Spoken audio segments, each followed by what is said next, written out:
Hi everybody, it's Ann Quinn with Carnegie Public Library, and I'm so delighted to introduce my guest today, Mary Lorane Davis. And we've known each other as long as I've been in the library, about 17 years. And you've been a mentor to me. We are like-minded because you are a librarian too. And you served as the middle school librarian for Washington City Schools for how many years? 23. 23 years, oh my gosh. So the first day that I met her, I discovered that Mary Lorane was a children's librarian, and so we just took off, just talking books and authors and experiences. But I also have to put a plug in. Every so often, more than every so often, Miss Mary Lorane brings us treats to eat at the library. She spoils us rotten. We get brownies all the time, other treats too. And you've been a marvelous donator to us of wonderful funds, and you also she serves on the board. Are you the treasurer now, or you secretary for the library board? And in fact, after this interview, you've got a board meeting tonight. Yes, we do. So welcome, Mary Lorane. Thank you for having me, and I appreciate it. Yeah, so tell me what year you retired from Washington Middle School. In 1991. In 91. Yes. And I know because both of us were a little bit older than normal when we started our careers. Right. What made you decide to go to library school and become a librarian? Well, when I came to the library so often when I was younger, they needed more help. So I said I would be glad to come in and help out in the evenings. So they said, okay, from 6 to 8. 5 days a week. Oh, so wow. That was the beginning. Okay. So that was wonderful because I worked in the children's department, and having 4 kids. You knew the books. You knew the material. But I introduced my 2 younger children to a lot of books that I didn't know about. So that was a lot of fun. And then the high school separated, and they became a junior high school and the high school. And my brother was a librarian, but he was going to Kent State. I didn't know that. Later. Your brother was a librarian. Yes. He had taught social studies. So Michael Boylan was his name, encouraged me to start taking classes at OUC, which I did. So I worked there at the library, and then I started, and he took the first course with me, which was cataloging and oh, that's the hardest. And it was you started with the hardest. It was awful. Yeah, yes, cataloging is awful. Oh, the poor man, and he'd already done this once. Oh. So then when they decided that they would separate the 2 schools, they had no librarian, and he was going to Kent State. So he said, go up and interview, so they could only say no. So I did, and I got the job. I had 15 hours college credit. So and they said yes. I was the assistant for about 6 weeks, and then I became the librarian. But not with librarian pay. Right. So right. anyway, I went to school as a commuter and finally got my degree. Oh, that's wonderful. But it was wonderful. How old were you when you got your degree? Well, it was June, and in July I was 45. 45 years Yes. old. I was 39 when I got my degree, and you were 45. Yes. So, you can't have a second career in life. Or It's third. never too late, is it? No, It's never too late. But So- I would say that it also, the opportunity came up for you, but it's because your absolute love of books and reading. You are one of our best readers at this library. You check out, I wish we had a record of how many books you have read at Carnegie Public Library. my. I bet you'd be the winner. Oh, I don't know. There are lots of others who've read just as much as I have, like Jane Fox. Yes, and Debbie Roby. Debbie Roby, yes. Yes. We have a whole bunch of very good readers. So. Are you in a book club? I'm in a Book Buddies Club. Okay, what Debbie does that Roby, mean? Lynn Anthony, Carolyn Shoemaker, and I meet 5 or 6 weeks apart. Okay. And we did have a lunch date, but now they're meeting on my back porch. Right, with all the COVID Yes. going around. So that's And pleasant. we talk about the new books that we've read and either say, don't bother, or you'd love it, 2 stars or whatever. Okay. Now, what is your favorite genre? What do you love to get more than anything else? It's hard to say, but mystery and adventure stories. Mystery and adventure. Yes. You like historical fiction too? Yes. Yeah. You do. You do. And I like travel. I like nature. I like biographies. Yes. I like everything. Yes, you do. So, Yes, you do. I'm not a great fantasy reader, but I've read some of those that I really enjoyed. So, do you remember learning how to read? Like, how old were you? And do you No. remember when that moment clicked and you go, I know what that word is? No, but it seems to me I've always read. Okay. When I got my first library card, my mother kept a wonderful scrapbook, and the first book I ever took out at age 6 or 7 And that was from here. was from here, of course. Was called Fibers. Fibers? Fibers. Sounds interesting, maybe, maybe not. But once I learned about the library, I would walk up here. We only lived 6, 7 blocks away. And I spent many an hour in the children's department. Now, that was upstairs at the and time. it was a small room, not very big. And so I read everything that I could find. Yes. I read Louisa May Alcott. I read Oh, Pollyanna. I read The Five Little Peppers. love that. Hans Yes. Brinker and the Silver Skates. That's when I first started reading books about other countries. Arthur Ransom wrote wonderful stories about children in England. And the parents didn't care what they did, so they would go off in a rowboat up and down the stream. And in one book, it's called We Didn't Mean to Go to Sea. They were on their uncle's sailboat, and he had gone ashore for some reason. And they became unmoored and went down the Thames out into the North Sea by themselves. It's a wonderful story. I love Yes. that. So, were you a Nancy Drew reader? Oh, Did yes. You loved. We didn't buy books. It was Depression time, and they Sure. were 50 cents a piece. Yes. But I had a good friend, and her mother bought all of them, and she would let us read them. Yes. So, and the librarian here didn't think they were suitable for the library. They were not quality books. They didn't have many librarians then. Were there just a few? No, just Elizabeth Johnson. Oh, She so. was the only one. when I Oh was my lit- goodness, Elizabeth Johnson. I Yes. think she was the director of this library for what, 30 years? Something like that.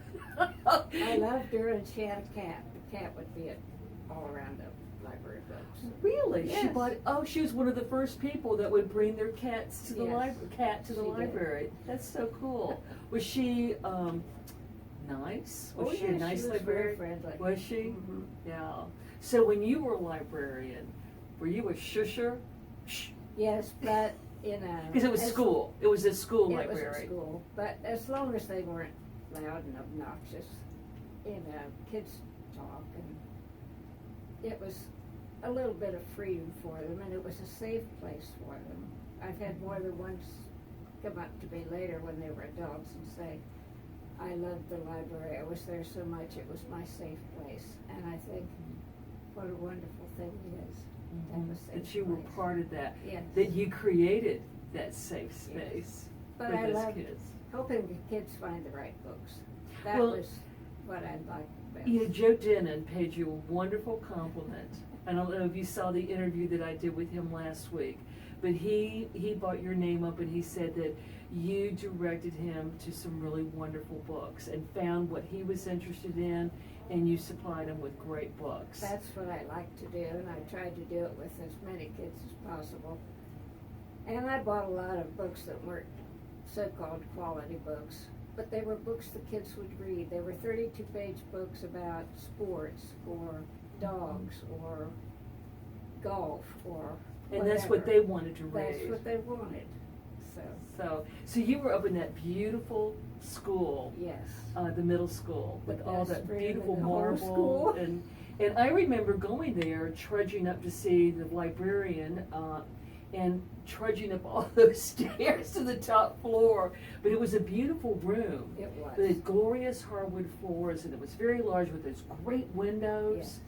So that was a beautiful space that you were in charge of for how many years? 23? 23. 23 years. I love that. Loved every minute of it.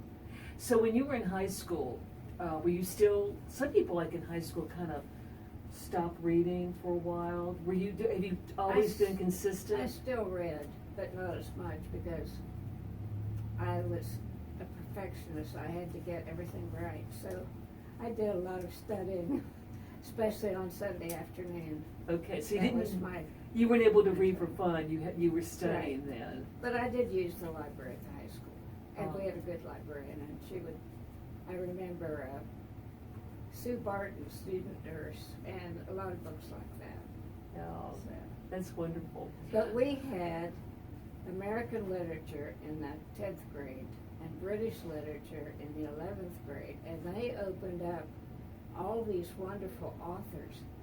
And I don't know why they don't use those books now, because they had Edgar Allan Poe poetry or Nathaniel Hawthorne bits and pieces, maybe not the whole story, but enough to get you interested. Mm-hmm. And then in our senior year, we did Macbeth in my room. Oh. And we went around and everybody had to try out for a part, and I was Lady Macbeth. I love that. You were Lady Macbeth. That's wonderful. I wish somebody had a film of that. Do you suppose there is one floating around out there? That was in 1946 and 7. So That's great. You were Lady Macbeth. That's wonderful. Well, was there any one book that just really stands out in your life as something that was transformative, that changed your life, changed your world, that it doesn't have to be deep, No. but just something that just...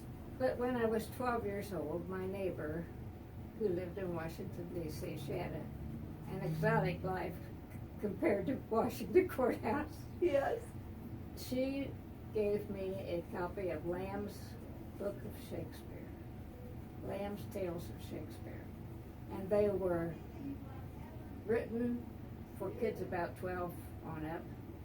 So it was a little easier to read. It was easier to read. You got the gist of the story and the characters and some of the famous lines. And so I was a great student of Shakespeare before I ever read all the plays. And I never did read all of the plays, but I read Romeo and Juliet and, a lot of those, Hamlet and so on. But, Macbeth. yes, Macbeth. So and I still have that book. Do you really? Yes, I do. Isn't that wonderful? Yes. So do you collect a lot of books? If I walked into your house, would I just see books everywhere? Not like I used to. I've gotten rid of most of them. Yeah, as we get older, we kind of cull Yes. our collection down. Yes. Yeah. But I still, as wonderful as the library is as a resource and to get a free book, I still like to own some books. I still like to own them. Yes, I have Where the Crawdads Sing. You purchased really. that. It was given to me, fortunately. Did you love that book? Yes, I have I did. not. Could you believe I have not read that? Oh, you're in for a treat. So I really need to read Yes, that. you really do. Yeah, okay. So one of the things I admire about you, Mary Lorane, is that you compile a list and you have it with you all the time. And you came in earlier today to order some books. So, but where do you get your list? I mean, like who inspires you? Is it from people? Is it from reading? Magazines? It's from reading, and I use BookPage, which we get free from the library.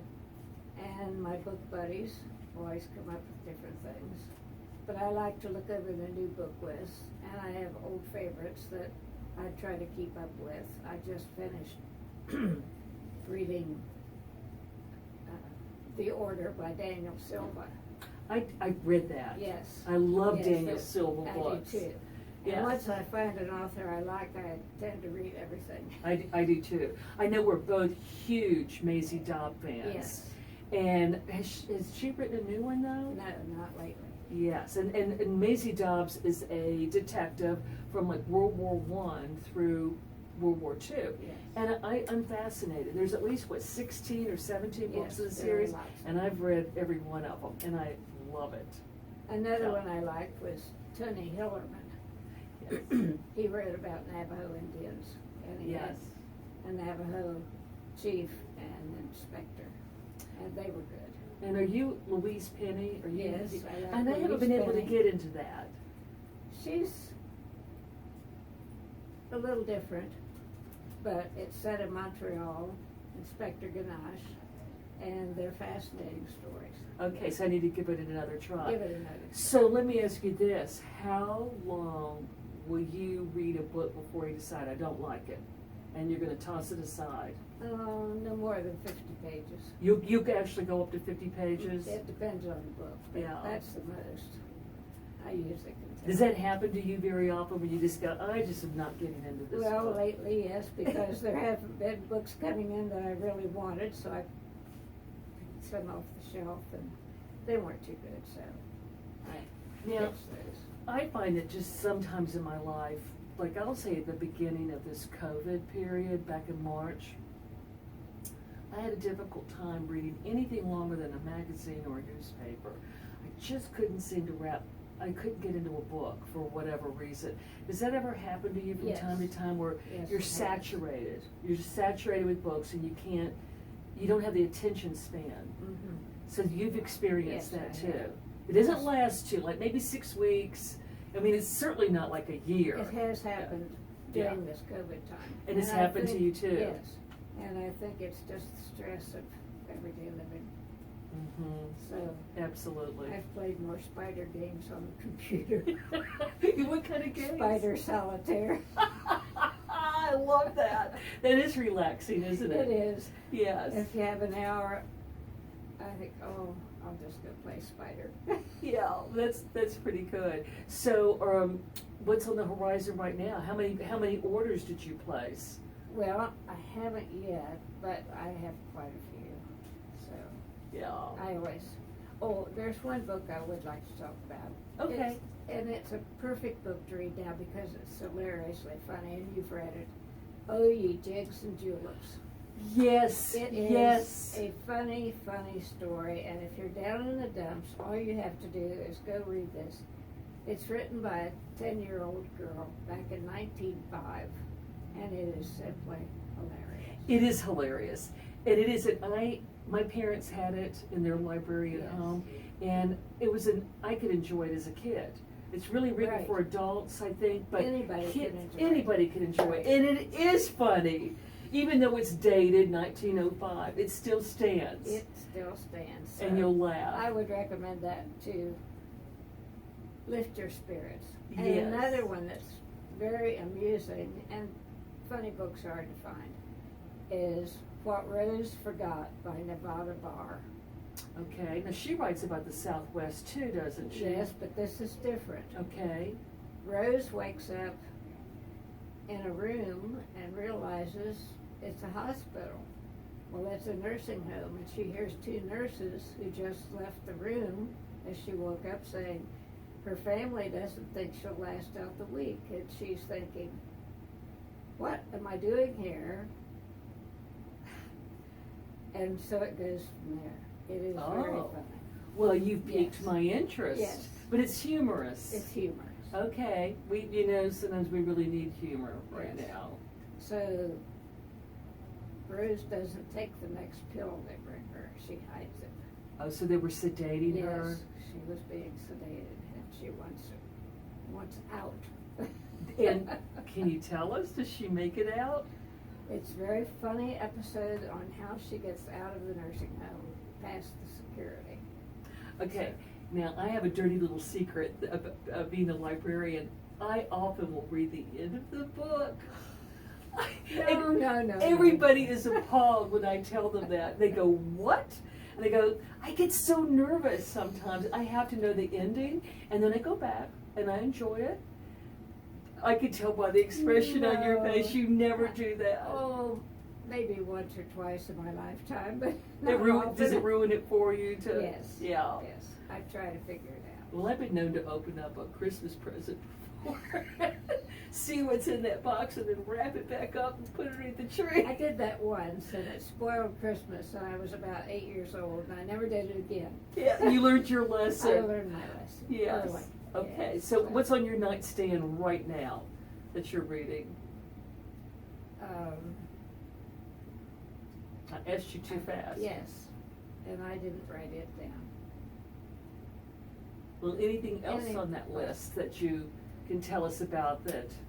Oh, I like The Pioneers by David McCullough. I like him. Yes, I do too.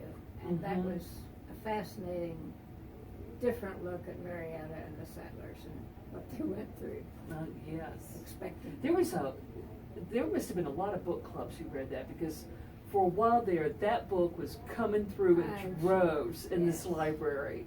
Yeah, so I need to read that. Yes. And that has a lot to do with Ohio. Is there a lot Yes, of Ohio Marietta. history? Okay. Settlement of Marietta. Yeah. Okay. And- I do enjoy David McCullough. He's good.